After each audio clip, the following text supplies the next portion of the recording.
মা, আমি তো যেমন কাজে যাই সেরকমই কাজে গেছিলাম, কিন্তু আমি তো জানতাম না যে আজই হবে আমার শেষ দিন।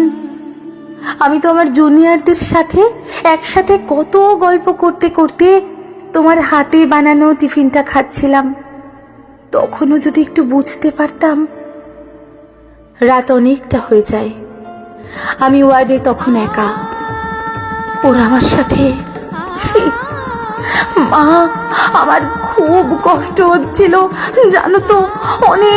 অনেকবার আমি বারণ করেছিলাম, চিৎকার করেছিলাম, বাঁচাও বাঁচাও, কে আছো, আমাকে বাঁচাও।